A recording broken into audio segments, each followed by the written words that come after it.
Merci à tous pour votre participation ce soir à la présentation de la formation contrôle commande des systèmes électriques, donc diplôme de Polytech Nantes en partenariat avec notre CFA IT2I Pays de la Loire.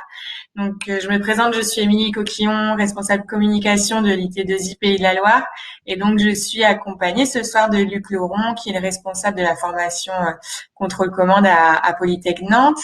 Et nous avons aussi avec nous Corentin Rayon qui est apprenti ingénieur de la formation et qui pourra témoigner si vous avez des questions témoigner sur son parcours et si vous avez des questions pour Corentin sur la vie en entreprise, son rythme d'alternance, etc.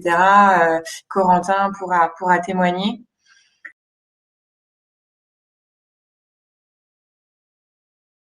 Je vais commencer par vous expliquer un peu ce qu'est l'IT2I Pays de la Loire. C'est vrai que c'est pas toujours évident de comprendre le rôle du CFA par rapport à l'école. Donc c'est bien l'école Polytech Nantes qui vous diplôme. Nous, on est partenaire sur le pilotage et l'animation du contrat d'apprentissage. Donc c'est dans l'émission de l'IT2I de prendre en charge le côté financier et administratif des contrats d'apprentissage, mais en plus nous vous accompagnons aussi dès la recherche d'entreprise quand vous êtes candidat et pendant vos 3 ans de formation aussi, on vous accompagne dans le sens où on pilote toute l'équipe pédagogique et l'équipe tutorale qui gravite autour de vous pendant les 3 ans. Vous n'êtes pas lâché dans la nature en faisant de l'alternance en partenariat avec notre CFA. On s'assure que votre projet professionnel correspond bien à celui de la formation, que vous êtes bien suivi en entreprise. Il y a 2 à 3 visites par an de votre équipe tutorale en entreprise. Donc voilà, tout ça c'est piloté par l'IT2I. On a aussi à l'IT2I Pays de la Loire la particularité d'intervenir dans certains modules de formation, notamment dans les sciences sociales appliquées au travail et dans le séjour à l'international.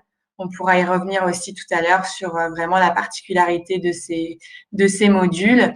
Et sinon, bien évidemment, vos cours ont lieu à Polytech Nantes et vous bénéficiez donc bien d'un diplôme d'ingénieur de Polytech Nantes.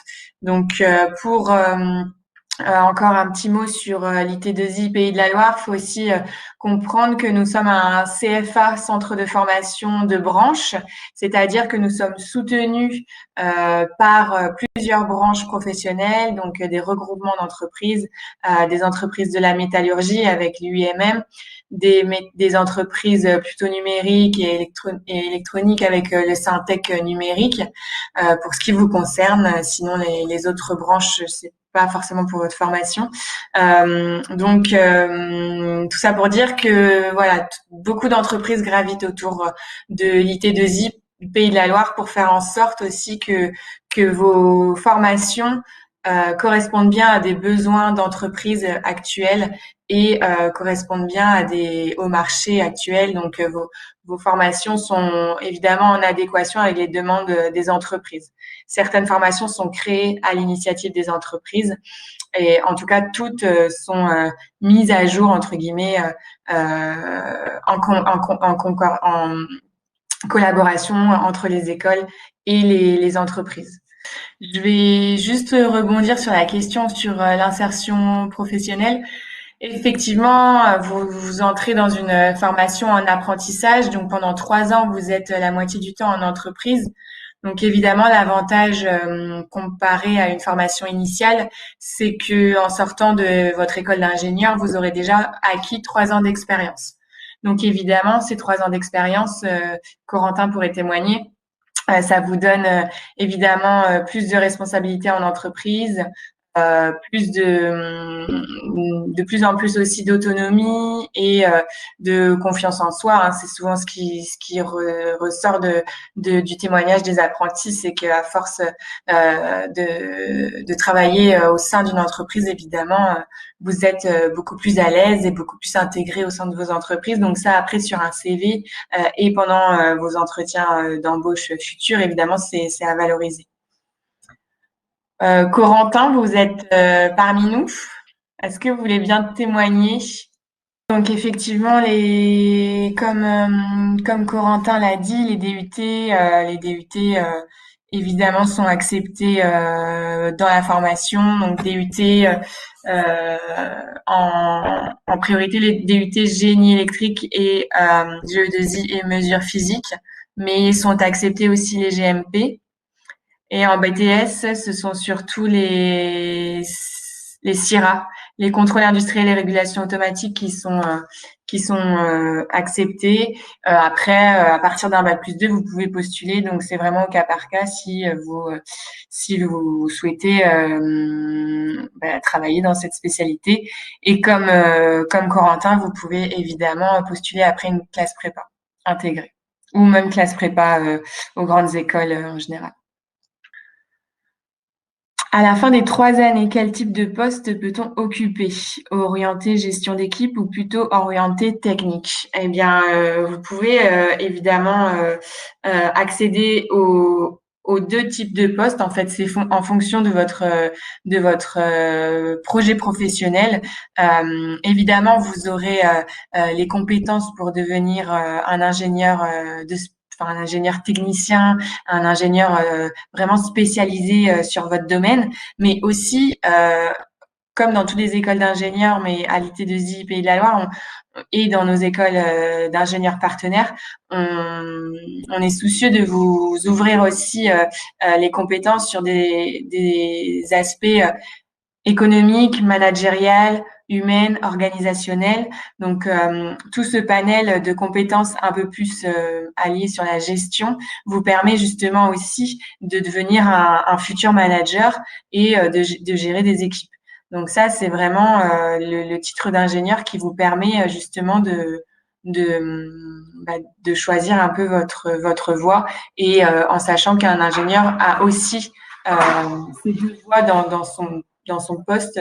Forcément, on vous demande de connaître la spécialité de la formation, l'aspect technique, scientifique, mais on vous ouvre vraiment l'esprit sur la formation, sur les aspects voilà un peu plus organisationnels et managériaux. Euh, Corentin, est-ce que vous pouvez un petit peu témoigner sur peut-être les cours de sciences sociales? Je sais qu'ils vous embêtent un peu parfois, mais on entend beaucoup de la bouche des apprentis qu'ils comprennent aussi, une fois qu'ils ont fini l'école, l'intérêt aussi de ces formations plus axées management, on va dire, et sciences sociales et sciences humaines, qui sont pas forcément non plus toujours évidentes quand vous sortez d'un DUT plutôt technique. Et vous êtes en première année encore, c'est vrai que mais vous aurez des rendus en sciences sociales appliquées au travail à rendre, et c'est vrai que voilà, on vous fait comprendre aussi la responsabilité sociale et morale que vous pouvez avoir en tant qu'ingénieur dans une entreprise. Donc évidemment, vous questionnez un peu les aspects humains, économiques, organisationnels de vos projets. Et donc vous avez des rendus pendant les 2 premières années donc à rendre. Et la troisième année, vous avez votre projet de fin d'études. Donc Corentin l'a pas encore abordé parce qu'il est en première année, mais le projet de fin d'études est une condition de diplomation donc à l'IT2I. Et dans ce projet de fin d'études, qui est un projet utile à l'entreprise à mener pendant votre dernière année, c'est un projet technique, scientifique, mais aussi tous ces aspects humains, organisationnels, économiques sont vraiment à prendre en compte dans ce projet de fin d'études et à mettre en application dans votre entreprise.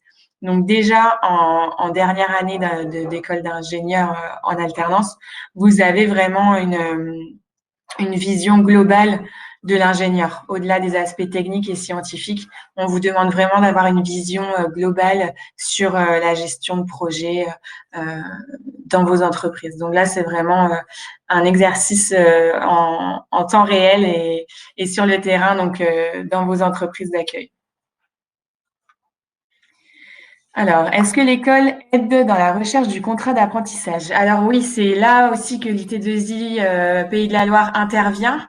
On vous aide on vous aide à la recherche d'entreprise dès que vous êtes admis sur la liste principale. Donc en fait, il y a tout un processus de recrutement. On pourra revenir sur le détail tout à l'heure. Et une fois que vous savez que vous êtes admis à Polytech Nantes, là, l'IT2I vous met en relation avec les entreprises partenaires. Donc on vous met en relation via notre site internet qui est une interface de mise en relation. On vous donne accès aux offres d'alternance et en parallèle, les entreprises partenaires ont accès à votre CV. Donc là, on vous demande le CV un peu classique que vous envoyez à tout le monde, mais on vous embête un peu, j'allais dire, mais c'est pas vraiment vous embêter, c'est pour votre bien. On vous force un petit peu à travailler votre projet professionnel, dans le sens où on vous demande un CV IT2I, on l'appelle comme ça, et du coup sur ce CV, on vous demande vos motivations, vos moteurs, vos types de projets professionnels, quel type d'entreprise vous visez, etc. Donc tout ça, c'est à bien travailler sur le site de l'IT2I pour vous aider aussi dans votre recherche d'entreprise. Et au-delà de ces offres et de ces CV, nous mettons aussi en place des job dating. Donc l'année dernière, on l'a fait de manière virtuelle pour la première fois. L'année d'avant, il était de manière physique. Vous pouvez rencontrer les recruteurs sur place. C'est des rencontres d'une dizaine de minutes en général. Voilà, c'est pas cadré par du timing. C'est vraiment des échanges un peu informels qui vous permet d'avoir un premier lien avec les entreprises partenaires. Donc cette année, on croise les doigts pour pouvoir le faire de manière physique, courant mai. Et si c'est pas possible, on le fera de manière virtuelle. Et ça a très bien marché aussi l'année dernière de manière virtuelle. Les candidats se sont placés. C'était forcément un peu plus difficile que d'habitude. Mais aujourd'hui, tous les candidats admis ont une entreprise d'accueil. Donc oui, on vous aide pour la recherche d'entreprise. Alors, Luc nous a rejoint. Oui, Merci. désolé, je ne sais pas ce qui s'est passé, mais j'avais plus de réseau là pendant 10 minutes. Bon, là, Bon, j'ai bah, un... ça nous a permis d'avancer sur les conditions d'admission et Corentin a pu témoigner aussi sur son parcours en entreprise et un petit peu, on a parlé un petit peu des cours aussi. Alors, on va peut-être prendre les questions dans l'ordre. On a un peu parlé de la maquette aussi avec Corentin, mais peut-être que tu pourras rentrer plus dans le détail, Luc. Alors, alors. Donc, on est arrivé à la question de Titouan. Des sessions de job dating sont-elles prévues dans les prochains mois, voire prochaines semaines avec les entreprises de partenaires de Polytech Nantes? Donc, j'ai déjà un peu répondu, à savoir que vous êtes mis en relation qu'une fois que vous êtes sélectionné définitivement par l'école. Donc, c'est-à-dire fin avril. Donc aujourd'hui, vous n'êtes pas obligé d'avoir une entreprise aujourd'hui pour pouvoir postuler à la formation. Évidemment, ça vous donne un plus peut-être, mais c'est vraiment d'abord la qualité de votre dossier qui va être jugée par le jury. Tu confirmes, hein, Luc? Oui, oui, tout à fait. Bah, le fait d'avoir déjà une entreprise qui est prête à vous embaucher, forcément, c'est un élément qui a du poids, puisque ça veut dire qu'au moins, déjà, vous connaissez, si vous êtes déjà en alternance, ça veut dire que vous connaissez déjà le principe de l'alternance. Ensuite, le fait d'avoir le soutien d'entreprise, c'est forcément un élément positif. C'est pas le seul élément, évidemment. Alors, je vois la question d'Alex Entier. Les notes en maths, physique, sont pas inintéressantes. Elles ne suffisent pas, hein. C'est votre dossier qu'il faut qu'on regarde votre dossier dans sa globalité, y compris vos motivations, parce que c'est un élément important. Donc, être ingénieur, c'est pas tout à fait comme être technicien. C'est vrai qu'il faut quand même avoir quelques capacités pour aller un petit peu plus loin. Il y a quand même des disciplines scientifiques qui sont là. Donc, bon, on regarde tout et on regarde aussi votre motivation. L'entretien, il est là pour ça aussi, hein. C'est un point important de votre candidature. Ne négligez pas la lettre de motivation et votre CV. Ce sont des points qui comptent, hein. Et puis après, ben voilà, les notes, ben, elles sont ce qu'elles sont. Vous me donnez votre dossier, on regarde. Je ne peux pas vous dire, il faut voir le dossier dans sa globalité. Et du coup, les critères de sélection, c'est effectivement, comme tu disais, la motivation, les notes. Et évidemment aussi travailler bien la cohérence de votre projet professionnel. Si je peux me permettre aussi, ça va rentrer aussi dans le critère de sélection. Aussi, le fait que vous connaissez bien votre futur métier, le métier d'ingénieur, qu'est-ce que c'est être un ingénieur, pourquoi travailler l'alternance, tout ça, pourquoi travailler en alternance, pardon, tout ça, ça va forcément aussi prouver votre motivation. Alors, est-il possible d'intégrer la formation CCSE après un DUT GMP? Alors, bon, c'est pas le meilleur des profils. Génie mécanique et productique. Il faudrait que vous ayez quand même de très bons résultats parce que vous allez quand même partir de loin dans pas mal de domaines. Mais bon, là aussi, on pourrait regarder un petit peu. Genre, je connais pas parfaitement le programme de GMP, mais il y a des choses qui sont intéressantes. Vous avez des bases, mais bon. Écoutez, si vous êtes vraiment motivé, candidatez et puis on regardera. Ou éventuellement, envoyez-moi votre dossier. Je vous donnerai mon adresse mail et puis je vous donnerai mon sentiment si vous n'avez pas envie de déposer un dossier parce que vous pensez que ce serait. Il y a des frais pour déposer un dossier, c'est ça? C'est 75 € ou 45 € si vous êtes boursier. Voilà. Bon, la mise n'est pas très grosse quand même, hein. Mais je peux éventuellement regarder votre dossier puis vous donner un avis gratuit. Voilà, ça, c'est pas compliqué. Après, je peux pas vous dire. Si vous êtes très bon, si vous êtes major de promo, on vous prend. Pas de problème. Si vous êtes avant-dernier, on vous prend pas. C'est sûr. Est-ce que vous conseillez aussi aux élèves, peut-être comme Adrien, qui n'ont pas forcément le profil prioritaire, on va dire, est-ce que vous conseillez aussi la prépa ATS dans ces cas-là? Ou pas forcément? Parce que Pourquoi certaines pas? formations Bon, la prépa ATS, elle est surtout là, mais après un DUT, ça fait un peu. Enfin, bon, pour moi, la prépa ATS, elle convient bien au BTS parce que là, elle Ah oui, renforce leurs compétences en maths, en physique, dans les éléments qui ont été un peu vite en BTS. ok. Bon, ça peut être un moyen de renforcer. Si Adrien était un petit peu léger en maths, pourquoi pas? Ça peut être un point pour renforcer son dossier. Après, il faudrait vraiment que je revoie, je vais jeter un œil là sur ce qui se passe dans un DUT GMP exactement. J'avoue que je connais pas tous les DUT, hein. C'est pas... C'est vraiment le DUT prioritaire pour la formation CCSE, c'est le GE2I et un peu de mesures physiques aussi, vous en avez. Oui, mesure physique, pourquoi pas. Euh, Je vois, il y a de voilà. l'informatique quand même en GMP, alors peut-être plus au niveau d'ACAO, donc ça, c'est pas inintéressant. Il y a quand même de l'électricité, un peu d'électricité, d'électronique. Bon, pourquoi pas, hein. Un bon dossier, je dirais un bon dossier GMP, ça peut être bien. Mais bon,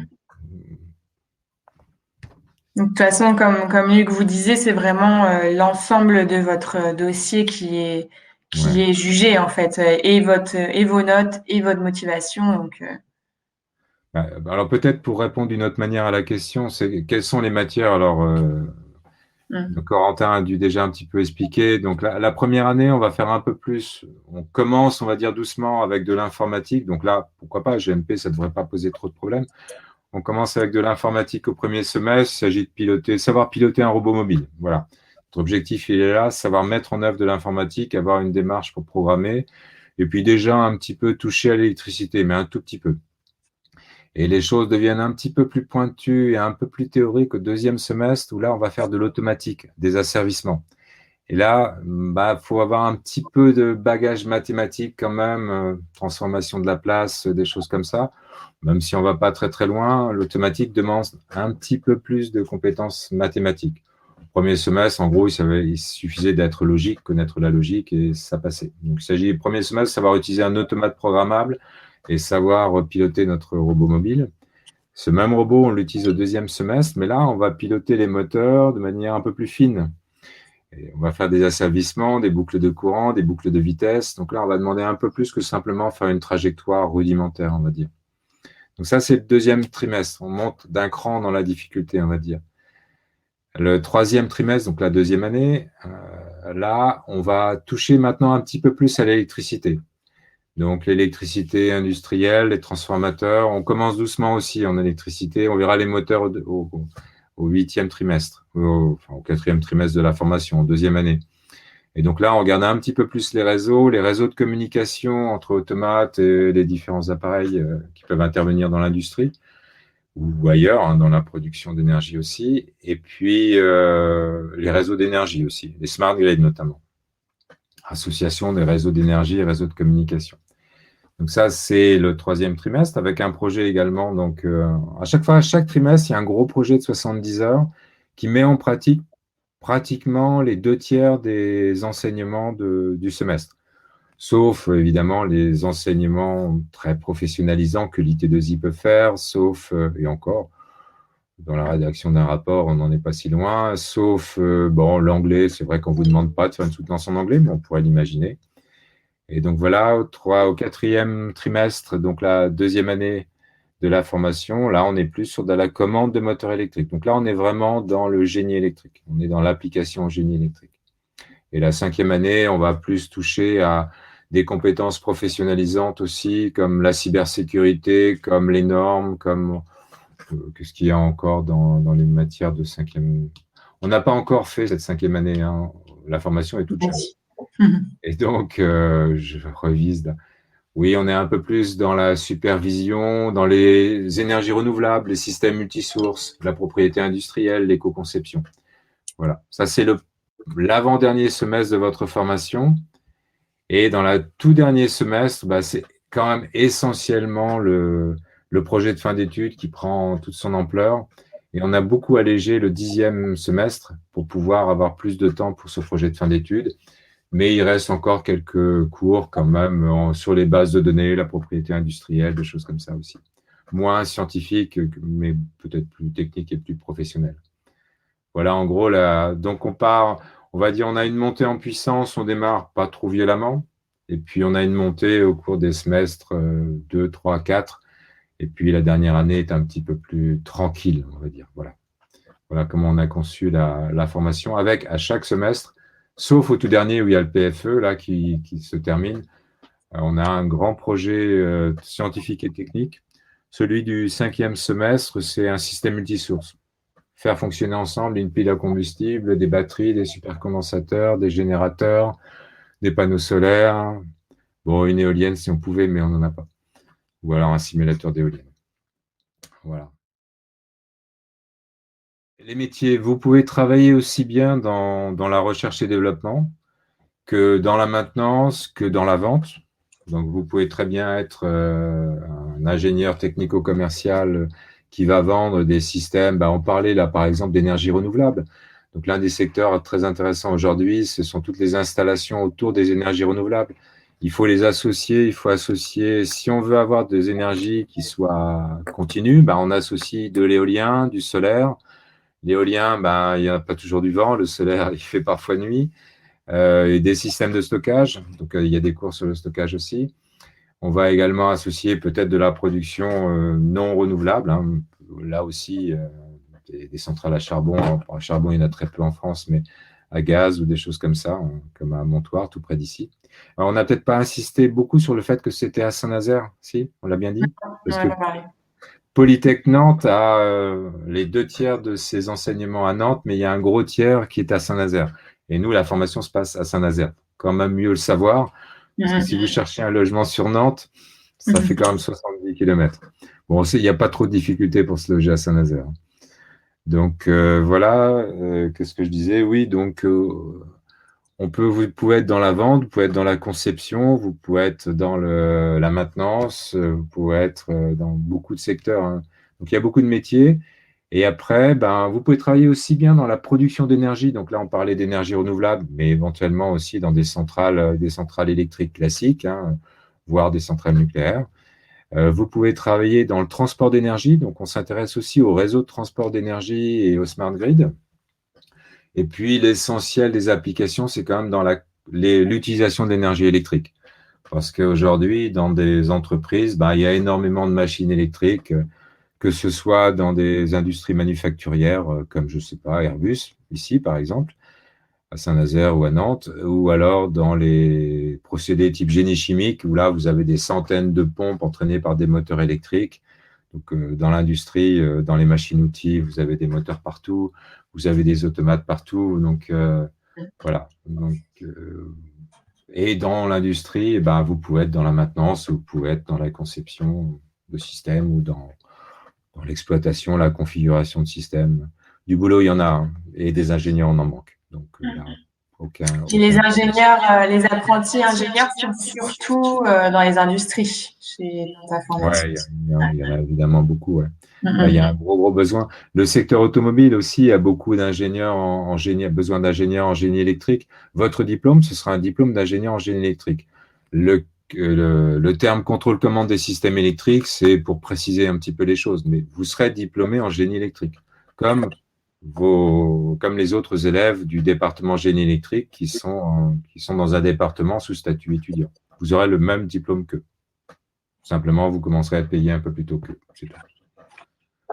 Donc, Justement, on a une question sur le salaire moyen des alternants en formation CCSE. Alors effectivement, quand vous êtes apprenti, vous bénéficiez d'un salaire, donc vous avez un minimum légal qui est conditionné selon votre âge et selon votre année de formation. Donc à partir de la première année, vous êtes autour de 53% du SMIC et vous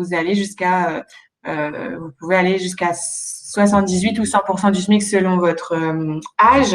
Et évidemment, ça c'est un minimum légal. Donc, votre salaire dépendra de la convention collective de votre entreprise d'accueil. Donc, évidemment, il y a sans doute quelques différences entre chaque apprenti. ça se négocie, hein. Mm, Tout se discute. Voilà. Donc oui, alors attention, il y a des avantages. Non seulement vous êtes salarié, mais vous avez également enfin, le statut vous donne pas mal d'avantages, mais vous avez aussi les devoirs. L'un des principaux devoirs, c'est l'assiduité. Vous devez pointer dans l'entreprise comme à l'école. Et si vous n'êtes pas présent à l'école quand vous avez cours, votre employeur peut vous faire des retraits de salaire. mm. Ouais, ouais. Il ne suffit pas d'un certificat médical pour être absent. Il y a quelques contraintes. On ne peut pas avoir que des avantages. Par contre, vous avez quand même une carte d'étudiant. Petit bénéfice, vous pouvez aller au cinéma au tarif étudiant. Alors que vous n'êtes pas étudiant dans dans la réalité, mais vous avez votre carte, donc vous pouvez l'utiliser, il n'y a pas de problème. Ça peut encore servir pour les transports, les cinémas et quelques autres. Vous avez quand même un peu une double vie, hein. Donc, il faut quand même un petit peu avoir cette souplesse intellectuelle. On revient à l'école et bon, voilà, il faut se remettre à travailler de manière un petit peu différente, dans un contexte un petit peu différent. Et si le rythme était d'un mois à un mois, dès le départ, je pense que ça serait dur. Le premier semestre serait certainement dur. Bon, pour les gens qui sont déjà en alternance, c'est peut-être plus facile parce qu'ils ont déjà un petit peu digéré et intégré ce processus. Mais la plupart des élèves attaquent l'alternance avec la formation d'ingénieur. Chez nous, sur les 15 étudiants là qu'on a intégrés cette année, je pense qu'il y en a que un, deux qui étaient déjà en alternance. D'accord. Donc, Mm. on commence par une alternance en première année qui est 2 à 3 semaines à l'école, 2 à 3 semaines en entreprise. Alors, vous commencez en fait en général au mois de septembre dans l'entreprise. La rentrée à l'école se fait début octobre. Ou alors, tout fin septembre, il faudra regarder comment est le calendrier, mais ça peut être le 30 septembre, comme ça peut être le 3 octobre. Et là, vous revenez à l'école pour en général 2 ou 3 semaines et on essaie de garder cette alternance pendant le premier semestre, voire la première année. La deuxième année, vous serez plutôt sur une alternance de 4 à 5 semaines. Alors, on essaie de commencer par 3 à 4 semaines et puis à la fin, vous êtes sur 4 à 5 semaines. Alors, ça dépend aussi des vacances parce que en fait, vous ne passez que 10 semaines par semestre à l'école. D'accord? 10 semaines par semestre à l'école. Et la dernière année, on a allégé énormément le tout dernier semestre. Et vous, là, vous n'avez que 5 à 6 semaines à l'école. Ce qui veut dire que vous allez passer pratiquement 3 mois continus dans l'entreprise. Donc là, il y a une grosse période d'alternance en entreprise pour finir votre projet de fin d'études. Le projet de fin d'études, c'est un mémoire qui vous a demandé 1 an de travail, donc qui est tout le long de la dernière année. Je ne sais pas si vous en avez parlé un petit peu. Un petit peu, oui. Ouais. Donc ce projet, c'est un grand projet à la fois scientifique, technique, mais également économique, également organisationnel, également, voilà, ça aborde toutes les compétences et toutes les facettes du métier d'ingénieur. Un ingénieur, ce n'est pas qu'un super méga technicien. C'est aussi quelqu'un qui soit managé, qui sait manager des équipes, c'est quelqu'un qui sait s'intégrer dans une équipe, qui sait communiquer. Vous devez avoir un niveau en anglais qui est le même que les diplômes, que les étudiants sous statut étudiant. Pareil.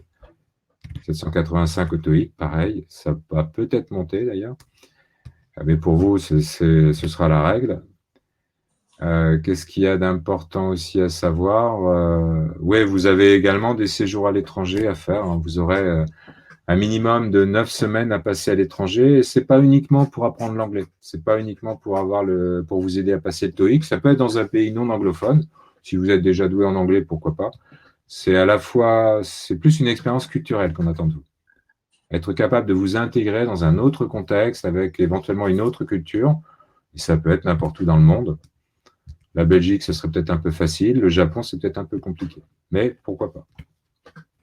Alors, une autre question sur le salaire. Donc, j'ai déjà un très bon salaire en DUT. Est-ce que l'employeur peut diminuer mon salaire ou l'augmenter? Alors, si vous restez chez le même employeur, il me semble qu'il ne peut pas le diminuer. Ouais, Euh, ça surprenant. ouais, c'est ça. Et par contre, si vous changez d'employeur, là, c'est à vous de négocier votre nouveau salaire. Mais il peut aussi l'augmenter, hein, c'est pas Oui, interdit. Vous allez quand même changer de statut. Vous passez oui, bien sûr, bien sûr. une formation d'ingénieur. Alors, je ne sais pas quel pourcentage du SMIC vous avez quand vous êtes en DUT, mais oui, vous allez commencer à peu près à 50%. Ça dépend de votre âge. Ça dépend essentiellement de votre âge. Donc, mais bon, là aussi, si votre employeur actuel a envie de vous garder, bah, Mm. négociez, négociez. Ça se passe bien. On a l'avantage sur Saint-Nazaire d'être sur un campus déjà qui est dans un endroit assez sympa où je vous proposerais bien d'aller, j'aurais pu vous montrer des photos, mais là j'hésite à repartager mon écran. Je ne vais pas le faire. Mais n'hésitez pas à aller jeter un œil sur le site de l'école pour voir où on est, où est placé le site de Saint-Nazaire. Je crois que c'est un endroit très agréable. Et puis, on n'a pas enfin, il y a 5 formations, tout le monde se connaît. Donc, c'est un petit campus où tout le monde se connaît et tout le monde s'intègre bien. Et les alternants n'ont aucune difficulté, même s'ils passent la moitié du temps ailleurs, ça se fait très, très bien. Je crois Mm. qu'avec les génies des procédés, que ce soit avec les autres génies électriques qui sont statut étudiants, eux qui passent tout leur temps à l'école, hors stage, ou avec les génies des procédés ou ceux de génie civil. Il y a une très bonne ambiance, tout le monde se charrie un peu et ça se passe toujours très très bien. Voilà. Donc le site est très convivial. Pour ça, il y a pas Près de d'inquiétude. la mer.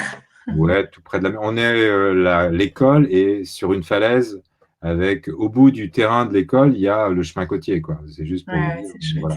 C'est quand même un contexte très très privilégié. Et effectivement, le statut d'apprenti vous permet tout à fait d'intégrer les associations de l'école. Vous n'êtes pas étudiant, mais vous êtes vraiment intégré à l'école Ouais. d'ingénieur. Donc évidemment, si vous le souhaitez et si vous arrivez à organiser votre emploi du temps, vous pouvez évidemment, comme les étudiants, intégrer les associations de l'école. Il n'y a pas de problème. C'est un petit peu plus difficile, étant absent Ah la oui. moitié du temps, Mm. de suivre tout.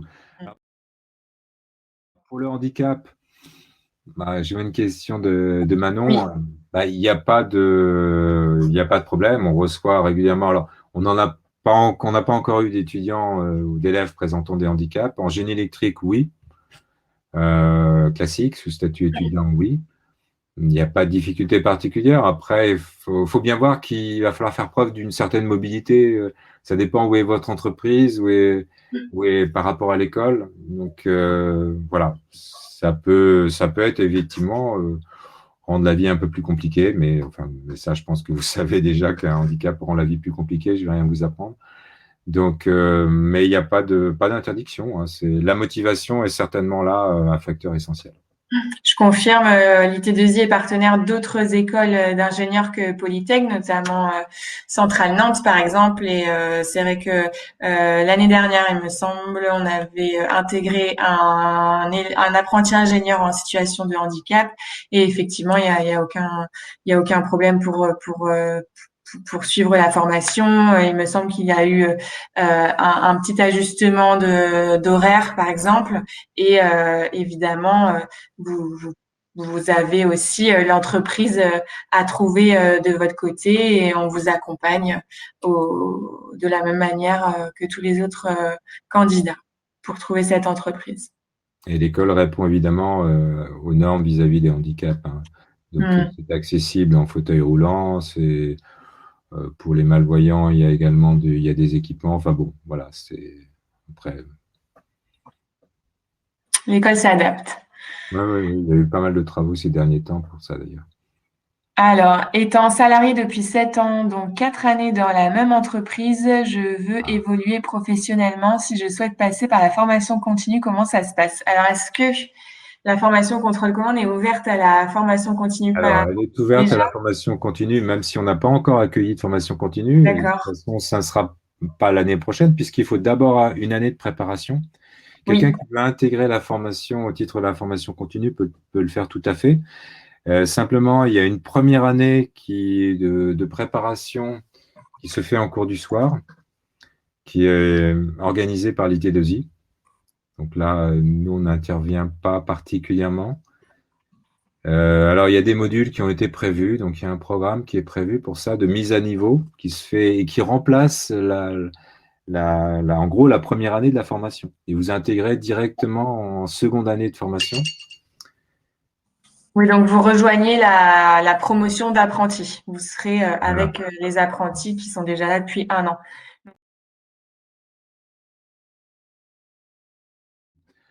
Donc, et puis quand vous aurez déposé un dossier, si vous êtes retenu, moi de mon côté, je cherche aussi sur LinkedIn, on a des choses sur le job, enfin sur Job Teaser de l'université. L'université de Nantes a des propositions qui ne sont accessibles qu'aux étudiants de l'université de Nantes. Mais vous n'êtes peut-être pas déjà à l'université de Nantes, donc c'est un peu dommage. Donc dans ces cas-là, j'ai dû renvoyer l'an dernier au moins une vingtaine d'annonces Mhm. qui étaient plus ou moins proches. J'essayais quand même de choisir des choses à proximité.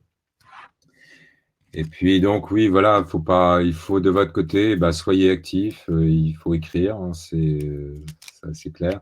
Mhm. Soignez votre lettre de motivation, votre CV. L'an dernier, on avait un candidat, je sais plus, oui, Émilie, oui, je t'avais renvoyé un CV d'un élève on avait l'impression que c'était du marbre, Oui, oui, c'est vrai, ouais. ça faisait un peu annonce mortuaire, quoi. Donc, faites Ouais, ouais, à attention faire comme, attention à l'image qu'on renvoie aussi par son ouais, ouais, CV, c'est il avait un petit important. peu de mal à trouver. Après, il a trouvé quand même, enfin voilà, soignez bien le document que vous envoyez, c'est Ouais. important. Et Après, aussi, adaptez bien aussi vos lettres de motivation et même vos CV. Aujourd'hui, les recruteurs ont peu de temps, faut l'avouer, pour lire, même si peut-être le jury Polytech prend bien soin de lire votre lettre de motivation, mais les recruteurs en face ont peut-être plus de candidatures aussi. Donc, ils font surtout attention à votre CV. C'est bien important d'adapter votre CV à l'offre qui est en face. Essayez de repérer des mots-clés, même des synonymes. Il faut essayer d'employer le maximum de mots similaires à l'annonce. Et aussi, faites attention à bien soigner votre profil LinkedIn si vous en avez un, parce qu'aujourd'hui, beaucoup de recruteurs sont sur ce réseau. Aujourd'hui, à l'IT2I, on accompagne, c'est à peu près la moitié des candidats trouvent par notre billet. Et l'autre moitié trouvent par leur propre connaissance, leur propre réseau. Ça peut être évidemment aussi des contacts que vous avez par exemple eu en stage. Donc votre propre réseau, n'hésitez pas à le solliciter aussi.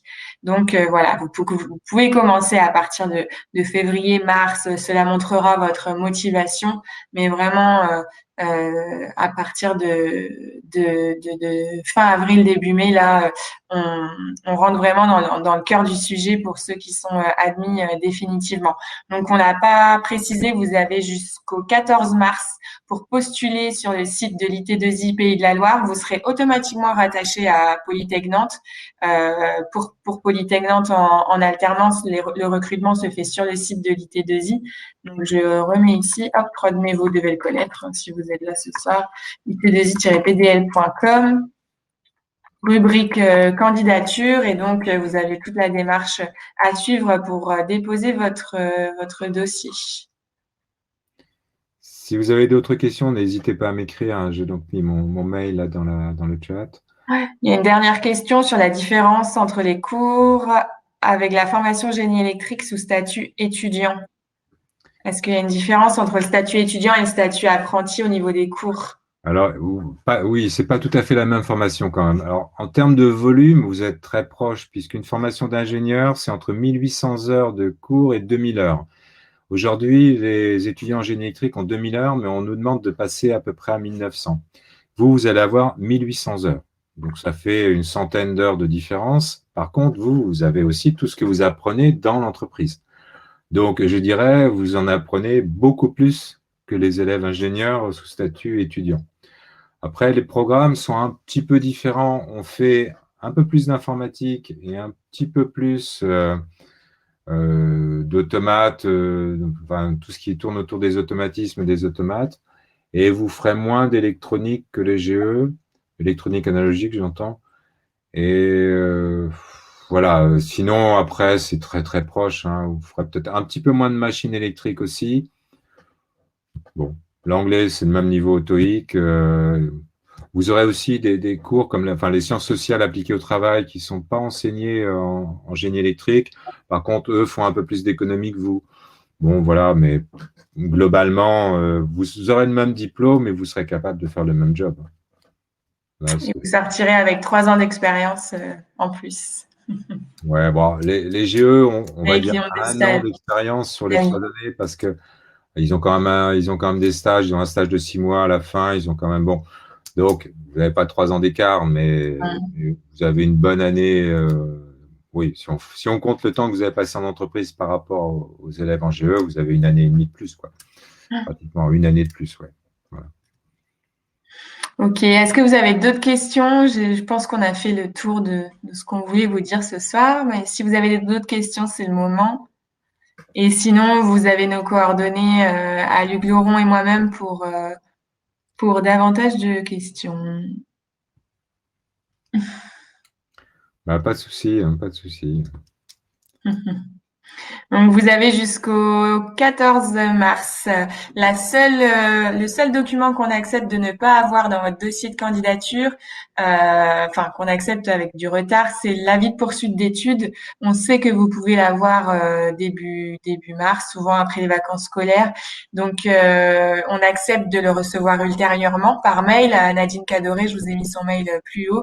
Par contre, effectivement, merci de bien remplir la totalité des documents qu'on vous demande sur le dossier de candidature.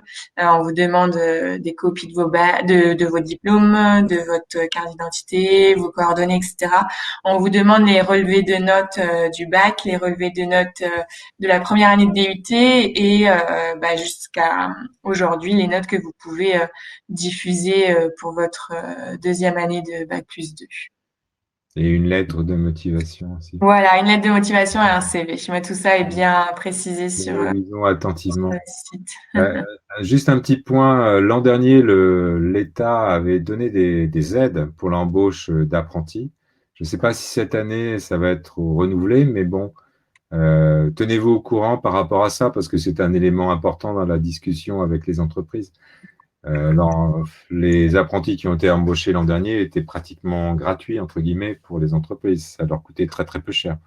Donc, oui, et n'hésitez pas aussi, si vous rentrez dans une discussion avec un employeur, à préciser voilà que la formation est prise en charge par les branches professionnelles, en fait, par les OPCO. On va pas rentrer dans le détail ce soir, mais effectivement, il n'y a pas de reste à charge. Des fois, les entreprises se demandent si la formation est payante. Aujourd'hui, non, elle n'est pas payante pour l'entreprise. L'entreprise paye votre salaire d'apprenti ingénieur. Oui, pour le temps que vous passez chez elle à travailler. Voilà, Donc, bien sûr. Et voilà. pour votre formation, ce qui est tout à fait normal. Donc, merci à tous pour votre participation. N'hésitez pas à continuer à vous renseigner sur le site de l'IT2I, à mettre bien à jour aussi vos profils LinkedIn, à bien valoriser vos stages quand vous en avez fait.